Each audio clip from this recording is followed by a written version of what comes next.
Okay, so I'm back, and you can see I've just went ahead and I've outlined everything nice and dark, and they're not perfect. And okay, but hopefully you can see now that that interior space was defined really well. Everything back to the vanishing point, just the same as before. And so I'm going to go ahead and shade it in. Now, in the last video, I kind of talked you through shading stuff, to create the atmospheric perspective.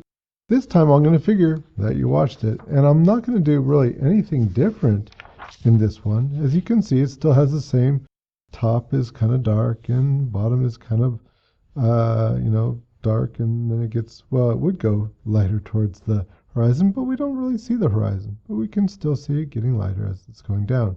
I'm going to throw the shadow out this way, but that's okay. I'm going to do some of the basic shading first, and then, don't worry, I'll talk more.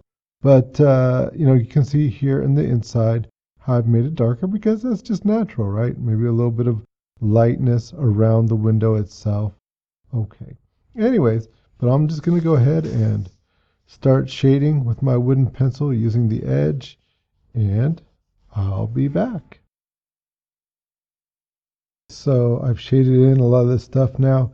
This doesn't have to take a long time. Once again, with the wooden pencil, it really doesn't. This literally, I timed myself as I was doing this, and it took about 8 minutes to get this basic shading in. Now, I've got different values in different places, and there's kind of a reason, right? Well, obviously, as I've been talking about with the atmospheric perspective, it's darker at the tops and bottoms and gets lighter. But then there's a few other things. So obviously shading it nice and dark in here because there's going to be less light. I made the fence rather dark to contrast with the building, which was a little bit lighter. Contrast is one of the things that we'll learn about later on. I made the fence lighter though here because I'm going to put glass here, or try and make an effect of glass. So making that lighter a little bit to get things started. Here you'll see that I've shaded in the sort of impression of a shadow. So I figured that my light would be coming in this way. And so, I didn't draw guidelines or anything like that. I just kind of figured like, well, okay, that's what makes sense here, here. So that's where that is going to be, right? And so I shaded in there, and I made the plant nice and dark because that way it sort of contrasts with the building here and gives it a little bit more weight, even though it's much smaller than the building. Okay, so from there, what I'm going to do is I'm going to go ahead and probably take a piece of paper and maybe rub this out a little bit. So I'm going to go ahead and do that now.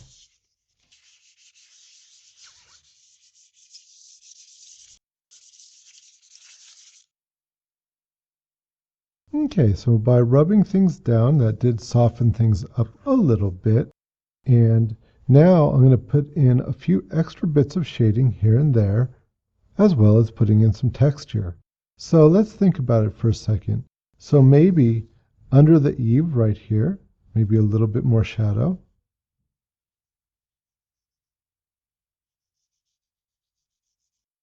Okay, under the window right here. So if we can assume that maybe this sticks out a little bit. Here, we'll give it even an extra line right there. And you see how that's really giving it some depth. It's those little things that really count. And we'll give it a little bit of shadow under there. You can see how that's really popping things out. We'll give it a little bit of shadow under this one as well. And there too, it's making it more three-dimensional. So let's give it the impression of a little bit of grass. So I don't have to draw like every single blade of grass, just some, few clumps, right? So if you did the texture exercises, you know that everything clumps, and nothing more so than grass. Grass really likes to clump together. You'll also notice that I didn't do the bottoms really strong, with strong outlines, because I knew I was going to come back in here and put a little something by those bottoms. Now, thinking about things logically, you know that of course things are going to be a little bit taller up front, the blades of grass, and by the time they get back here, much shorter. Of course, right? That's just thinking. And so Will I put that everywhere? No, not everywhere. Just sort of setting up a pattern. And once again, am I drawing every individual blade of grass? No, I might here or there. But what you really should learn is the power of the scribble. And some places I'm naturally pushing down darker. In some places I'm leaving more medium. In some places a little bit more light. So even everything clumps. So even the groups might tend to clump together. So I'm getting some patterns of darks and lights. And that's how I'm going to get that a little bit more believable. Okay, remember, these are not finished be-all, end-all drawings. We're going to end up doing a really nice one at the very end, but practice, right? Just do as good as you can. Okay, so that's giving me a little bit of grass, maybe a little bit over here.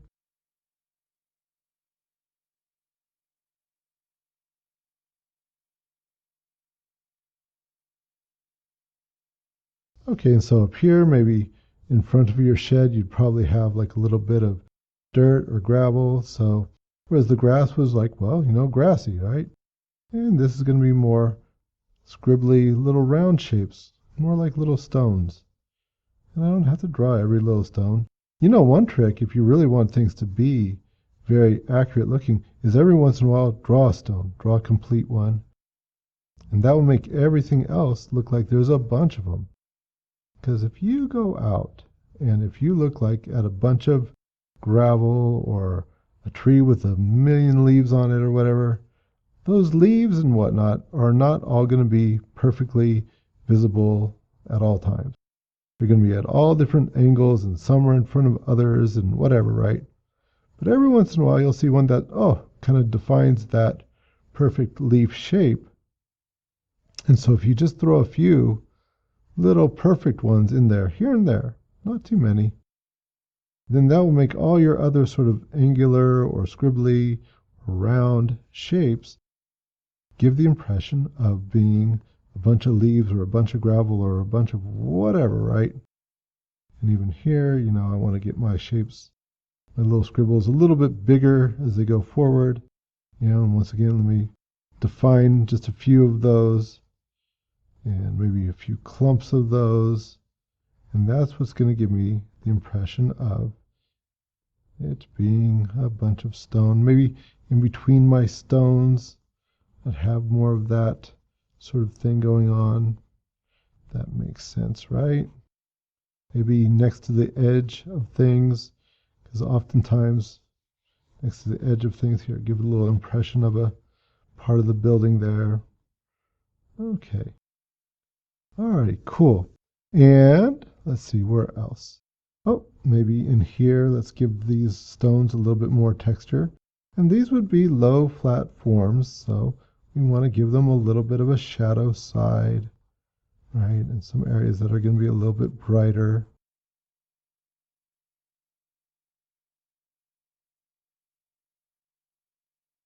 Something like that.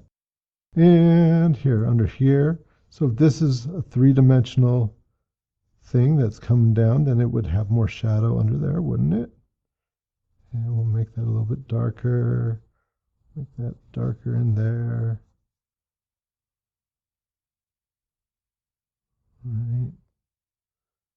And coming around, we'll have this be a little bit darker underneath, sort of a rim right here. That's not going to get a lot of light, is it?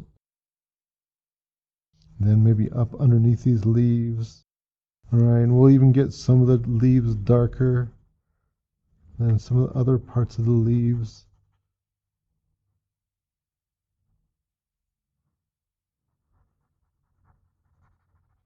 And as I'm doing this, I'm kind of trying to think about forms and, well, where would have shadow and where would catch the light, that kind of thing. Like down in the depth here would probably have more in the way of shadow.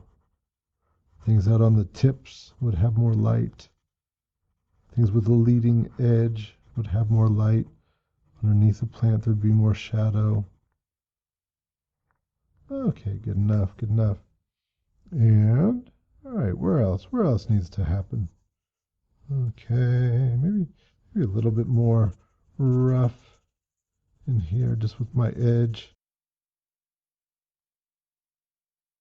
Alrighty, good enough. And, oh, maybe in the fence, just a few little linies. You know, just a old cedar fence.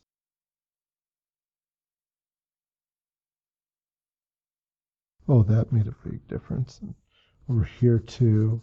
Now remember, in this one, I'm gonna go same thing but lighter, and do that lighter a little bit. Okay. Oh, and I think I'll just fake in a couple of tools in here, like I did in the last one, and that will really sort of cement the idea that this is an interior space by putting some objects in there. And you know, you could put all kinds of stuff in there. I'm just gonna put a little shovel.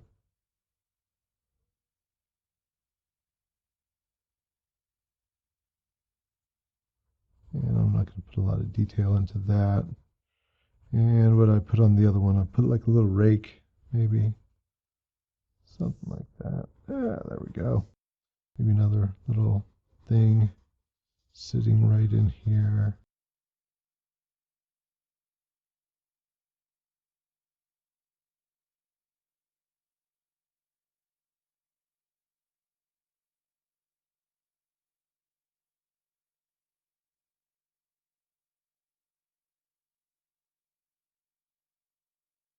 Just something. I mean, there you could have like a lot more stuff. Maybe making it even a little bit darker, maybe even especially up here. There'd be very, very little light up there. All right. Okay, cool. And so now maybe using my eraser to clean things up. And by the way, when I smudged around, it gave this front part just a little bit of color as well, but not a lot. And so now when I erase out where the trim is, it'll make the trim as if it was just a little bit brighter. You know, we don't know the color of this. Oh, but here we'll put this in shadow a little bit. Wouldn't it be? That's the edge. So it goes into the building a little bit there. That has a little bit of shadow on it. Here.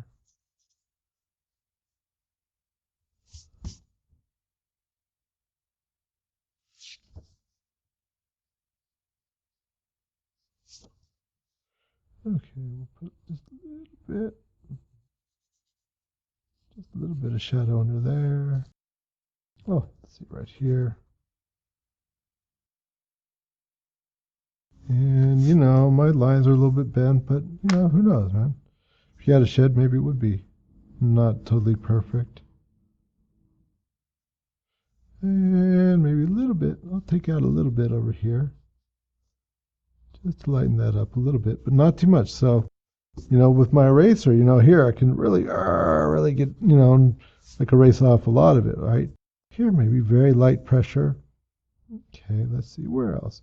Maybe erase some of the highlights on the plant. Okay. So that's going to give the plant a nice texture and give it a few highlights. A little bit more volume. See how that's really coming alive now, isn't it? It's really looking a lot more three-dimensional maybe here on this planter. Excuse me, on this pot. Right there. Ooh, maybe a little bit on the stones.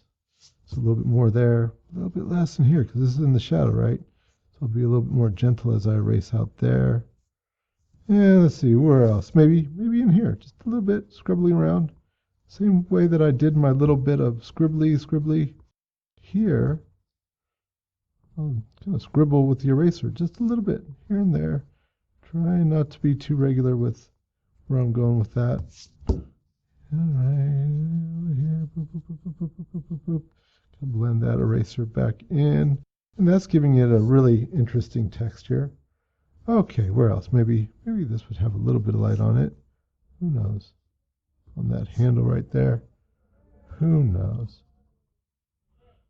A little bit of shadow from those.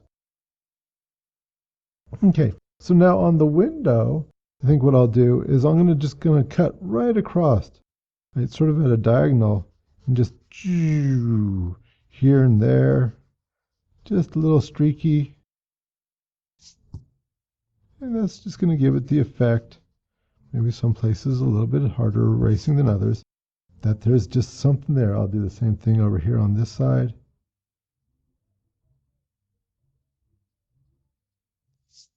Okay, some places a little bit stronger erasing than others, to give it that effect that there is glass there.